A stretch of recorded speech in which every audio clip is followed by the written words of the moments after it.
Olá pessoal, tudo bem com vocês? Juntos aqui novamente para mais uma aula. Hoje é a aula 8 do material de vocês e no vídeo explicativo de hoje nós vamos falar sobre uma etapa muito importante realizada pela gestão de pessoas de uma organização, que é a etapa do recrutamento, da seleção, ou seja, o momento de atrair novos talentos para a sua organização. Tá? Para quem tem a apostila, vai lá na aula 8 da apostila, acompanha lá. Para quem não tem a apostila, eu enviei aí no grupo do WhatsApp de vocês os slides com o mesmo conteúdo que tem lá na apostila, tá? E enviei também aí no grupo do WhatsApp o questionário, a atividade relacionada a essa aula de hoje. Inclusive, uma dessas atividades, vocês irão montar um rascunho do currículo de vocês e aí depois eu vou dar uma olhada no rascunho desse currículo, ver o que a gente pode melhorar, o que pode ser mudado para tornar o currículo de vocês mais atrativo, porque o currículo normalmente é a ferramenta, a primeira ferramenta utilizada no processo de recrutamento e seleção, tá, pessoal? Nós vimos na aula anterior sobre a grande importância da liderança dentro da organização. Nós falamos de como que esse líder ele deve se posicionar como uma pessoa motivadora, alguém que conhece os seus colaboradores, sabe quais são as suas necessidades e na sua atuação vai construir relacionamentos positivos através da influência, desenvolvendo tanto no âmbito pessoal quanto no âmbito profissional, as competências desse colaborador.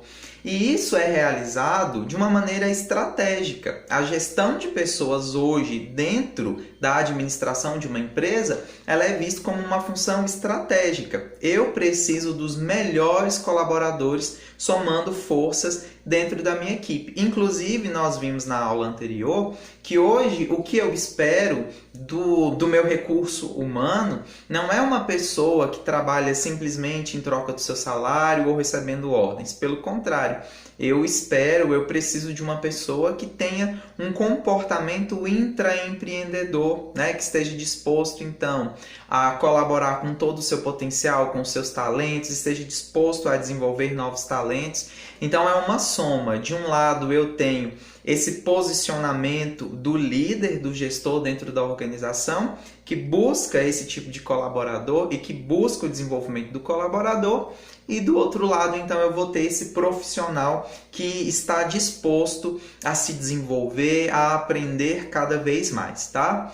Mas aonde que tudo isso começa? Aonde que esse processo, esse relacionamento, essa interação vai iniciar? No processo de recrutamento, no processo de seleção. É quando a empresa ela vai, então, deixar claro que ela tem uma vaga em aberto e que ela precisa de um profissional novo e várias pessoas vão se candidatar e a empresa vai ter essa oportunidade, então, de selecionar, de conhecer um pouquinho mais de perto quem são esses candidatos, quem são esses profissionais, analisar aí todas as competências deles, analisar os seus conhecimentos, as suas habilidades, através da entrevista, através de uma dinâmica em grupo, avaliar as atitudes, os comportamentos desses colaboradores, tá? Então é isso que nós vamos trabalhar no nosso encontro de hoje. Primeiro, nós temos que pensar nas grandes mudanças que o mercado de trabalho foi sofrendo ao longo dos anos. Eu costumo sempre ressaltar que eu me recordo quando eu era criança das minhas irmãs irem procurar emprego e na hora de entregar o currículo, elas não faziam um currículo como nós fazemos hoje. Hoje é mais comum que você sente-se no computador, abra ali o Word, elabore o seu currículo, imprime, deixa nas empresas, outras vezes envia por e-mail. Existem até algumas empresas que, para você se candidatar a uma vaga de emprego, você acessa o site da empresa e faz o cadastro por lá mesmo. Até presencialmente, você pode ir até o RH de uma empresa e lá eles te dão uma ficha para você preencher com as informações que são interessantes para eles. Mas naquela época, quando eu era criança e eu via as pessoas procurando emprego, fazendo currículo, principalmente as minhas irmãs, não eram assim que elas faziam. Elas iam até uma papelaria, ali comprava-se um currículo, ele já vinha pronto como se fosse um questionário de perguntas e respostas, cerca de 4 páginas, ali você colava uma foto, preenchia tudo à mão. tudo na caneta, tudo à mão. Se você tivesse lá na última página e errasse, tinha que jogar fora aquele currículo, pegar outro do zero e fazer. Aí você imagina, hoje é tão fácil, né? Eu faço uma vez só, imprimo quantas cópias eu quiser, envio, deixo salvo ali no meu computador, no meu e-mail, para eu enviar toda vez que eu vejo uma vaga que me interessa, que está de acordo com o meu perfil, enquanto que naquela época, se eu precisava de 30 currículos, eu precisaria preencher à mão os 30 currículos. Essa é uma mudança que a gente já vê daquela época para cá, isso é uma mudança aí de cerca de, vou colocar aproximadamente 20 anos, né, para cá. E além dessa mudança, a gente percebe a própria mudança nas exigências na hora da contratação. Lá nas primeiras aulas que nós tivemos, eu comentei com vocês sobre como que ao passar dos anos e no momento em que a gente se encontra de poucas ofertas de emprego, o mercado de trabalho hoje está mais fechado, ele tem poucas vagas. Então, quando o mercado de trabalho tem poucas vagas, o que se aumenta?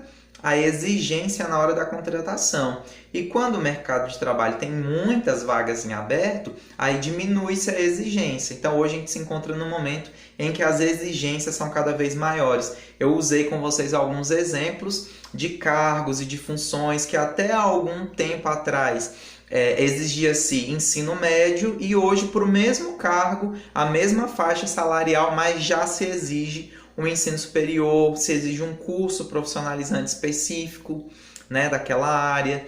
Outro exemplo que eu gosto de usar, puxando isso dos cursos profissionalizantes, é a informática. Ali por volta dos anos 2000 foi o grande boom, o grande auge dos cursos de informática. Foi um momento em que as empresas todas estavam se informatizando, nem todos os profissionais, por mais que tivessem experiência no produto ou no serviço comercializado por aquela empresa, não tinham o conhecimento com a tecnologia, com a informática. Então, ali por volta dos anos 2000, se você entregasse um currículo e nele constasse que você tinha um curso de informática, era certeza de contratação, porque era um diferencial no seu currículo. E hoje continua sendo um diferencial ter um curso de informática, um conhecimento de informática no currículo? Não, já não é um diferencial. Hoje se torna uma exigência. Se você não tem um domínio, se você não tem um conhecimento em informática, dificilmente você vai conseguir um bom emprego, porque hoje todas as áreas exigem, né? Até mesmo se a gente for partir para a área de vendas, é muito comum dentro de uma loja que após o vendedor te ajudar a escolher o produto, ele precisa primeiro fazer um cadastro com seus dados, com as suas informações, para só depois você ir para o caixa pagar. Então, nós percebemos essas grandes mudanças no mercado de trabalho, na maneira em como as empresas contratam as pessoas, nas suas exigências de um modo geral. E isso também é decorrência do quê? Da valorização do que a gente chama de capital humano. Nós também já falamos sobre isso nas nossas aulas, em que durante muito tempo a visão estratégica da organização estava em melhorar o maquinário, em melhorar a estrutura. Eles acreditavam que esse era o caminho para a produtividade e hoje não. Hoje nós já percebemos que o recurso mais importante dentro da organização é o recurso humano. Então eu lido com ele de uma maneira estratégica. Eu sou mais estratégico, mais analítico na hora da contratação.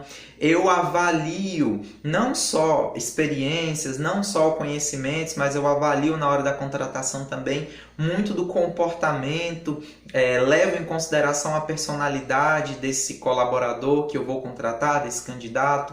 Por isso, hoje nós aplicamos também nos processos seletivos, principalmente em grandes empresas e para cargos de nível hierárquicos maiores, alguns testes psicológicos ou testes de personalidade. Então, a cada tempo, a cada momento que nós vamos passando, esse processo de recrutamento e de seleção, ele foi se tornando cada vez mais complexo e cada vez mais exigente. Às vezes nós percebemos que o processo de seleção para contratar uma pessoa para uma vaga específica, ela pode demorar aí às vezes até meses, né, dividido em várias etapas. Então você você divulga a vaga, você recebe os currículos, analisa esses currículos, chama às vezes para uma dinâmica em grupo, depois vai para um teste de conhecimentos específicos, uma provazinha. por último vai para as entrevistas individuais, e aí você vai passando todos esses candidatos como se fosse numa peneira mesmo, até que você encontre aquele que tem as melhores competências, que tem o melhor conhecimento, as melhores experiências, habilidades, mas que tem também um comportamento que vai de acordo com a cultura ou com a filosofia da sua organização. Porque hoje em dia, pessoal, toda organização ela tem uma cultura, ela tem uma maneira de trabalhar, uma maneira de se posicionar frente aos seus colaboradores. E isso é desenvolvido pela liderança da empresa e faz parte daquele planejamento inicial. Essa cultura ela vai de acordo com a visão que a empresa tem para o futuro, vai de acordo com os objetivos da empresa. Essa cultura organizacional, ela se refere à maneira como a liderança se relaciona com os colaboradores, de como a empresa se relaciona com os clientes. E eu preciso, nesse momento, de agregar um novo colaborador, alguém que tenha, então, um perfil para se adequar a essa cultura da empresa, para que ele possa, a cada interação com clientes ou com fornecedores, representar a minha empresa, tá? Outra mudança muito perceptível que nós temos é no próprio departamento pessoal dentro das organizações. Eu posso chamar de departamento pessoal, eu posso chamar de departamento humano, eu posso chamar de RH, porque é o departamento que de fato cuida dos recursos humanos dentro da empresa. Mas qual que é a diferença que nós percebemos ao longo do tempo dentro do RH das empresas? É que, no princípio, o trabalho do RH era um trabalho estritamente burocrático. Então, o RH ele se ocupava de recolher os documentos para admissão, preencher carteira de trabalho, né, a CTPS, elaborar a folha de ponto, controlar essa entrada e saída do colaborador, elaborar as folhas de pagamento mensalmente, na hora da demissão, fazer os cálculos trabalhistas, formular aí a demissão, né, do colaborador. Então, durante muito tempo foi uma coisa mais burocrática. A partir do momento em que começou-se a pensar nessa relação de liderança e de colaboradores, valorização do recurso humano, passou-se a pensar no investir nas pessoas, que eu falei muito com vocês na aula passada, investir em treinamento, investir no desenvolvimento, nas competências, no talento desses colaboradores, passou-se a ter então a necessidade de existir dentro do RH das empresas uma série de procedimentos, uma série de técnicas que promovessem esse desenvolvimento, trabalhasse a motivação dos colaboradores. Então, meio que hoje nós temos uma fragmentação dentro do RH das empresas com duas equipes com especificidades diferentes, né? É aí onde surge dentro das empresas o conceito da gestão de pessoas. Então, uma equipe, um grupo de profissionais que tem como especificidade trabalhar a motivação, trabalhar conhecendo as necessidades desse colaborador, trabalhar com a capacitação, com o treinamento desse colaborador. E a outra equipe é a equipe do departamento pessoal, que ainda cuida dessa parte burocrática.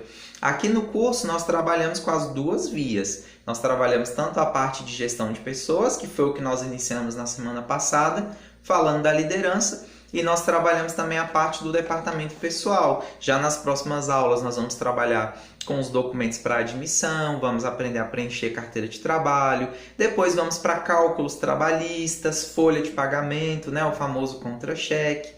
Então nós percebemos que o RH hoje ele tem essas duas funções.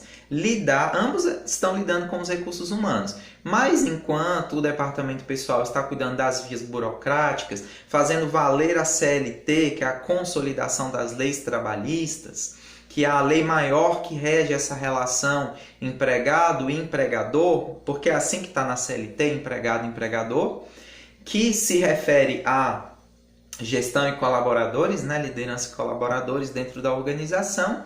Enquanto o departamento pessoal cuida disso, nós vamos ter lá a gestão de pessoas, cuidando desde o momento do recrutamento e da seleção, a integração desse novo colaborador na equipe, ao treinamento dele, ao acompanhamento diário, ao desenvolvimento de novas competências, né? Então, nós observamos essa distinção da seguinte maneira. Enquanto o departamento pessoal vai cuidar do processo de admissão, documentação, registro, homologação desse colaborador, folhas de pagamento. Enquanto o departamento pessoal cuida disso, o que o RH vai cuidar? Ele vai cuidar das etapas de recrutamento, de seleção, de integração, de desenvolvimento, de acompanhamento, de motivação. Já que tem essas especificidades diferentes, normalmente as pessoas que compõem essas duas equipes também têm formações diferentes. Já que a gestão de pessoas ela vai lidar com o recurso humano no lado pessoal mesmo, no lado enquanto ser humano, digamos assim, e o ser humano ele é complexo, ele tem pensamentos diferentes, ele tem motivações diferentes, nós vamos precisar então, dentro dessa equipe, pessoas que tenham essa formação mais voltada para o ser humano, para a personalidade do ser humano. Então nós vamos ter dentro da equipe de gestão de pessoas, psicólogos, nós vamos ter pedagogos, porque existe uma área da pedagogia que nós chamamos de pedagogia empresarial. Nós vamos ter aí tecnólogos em recursos humanos, porque estuda essa parte da gestão de pessoas, enquanto que lá no departamento pessoal eu terei pessoas formadas em administração, em contabilidade, pessoas que tenham um conhecimento então de legislação e de cálculos trabalhistas. Tá bom, pessoal? Até aqui tranquilo, né? Então, vamos já falar um pouco do recrutamento. O recrutamento é aquele momento, é a etapa em que a empresa ela evidencia, então, para o público de um modo geral, que essa empresa ela está com uma vaga em aberto e que quem tiver interesse por essa vaga e atender aos requisitos para a vaga, poderá se candidatar. Então, às vezes, essa pessoa vai se candidatar enviando o currículo para um endereço de e-mail, em outro momento ele vai se candidatar acessando o site da empresa e fazendo o cadastro lá, em outros momentos ele vai entregar o currículo em mãos, e o momento do recrutamento ele serve para isso, para eu evidenciar que eu tenho uma vaga em aberto na minha empresa, quais são os requisitos que eu cobro dos candidatos e como que essa pessoa vai se candidatar. Então, antes de eu divulgar uma vaga, antes de eu anunciar a vaga, eu preciso, num primeiro momento, pensar qual é a vaga que eu tenho em aberto na minha empresa, quais são as funções, quais são as atribuições, quais são as rotinas dessa vaga que eu tenho em aberto na empresa. Preciso confrontar isso com a cultura organizacional que eu tenho, porque aí eu vou pensar também no tipo de comportamentos, de atitudes que eu preciso do candidato, né, do colaborador que vai ocupar essa vaga. Preciso pensar também que em uma empresa muito grande, muitas das vezes o chefe daquele setor, o gestor daquele departamento, ele vem até o RH e fala da necessidade de contratar uma nova pessoa e eu busco todas essas informações com ele antes de anunciar a vaga. Porque esse momento do recrutamento ele tem que ser estratégico, pessoal. Isso sempre aconteceu e nos últimos anos, com a redução do número de vagas de trabalho, cresceu ainda mais o seguinte problema. Eu vou lá e anuncio, por exemplo, através do Facebook, que eu tenho uma vaga para auxiliar administrativo, que os requisitos para se ocupar essa vaga é que seja uma pessoa a partir dos 18 anos, que tenha conhecimento em informática, eu preciso de uma pessoa que tenha um curso de auxiliar administrativo e, se for uma pessoa que também saiba falar o inglês,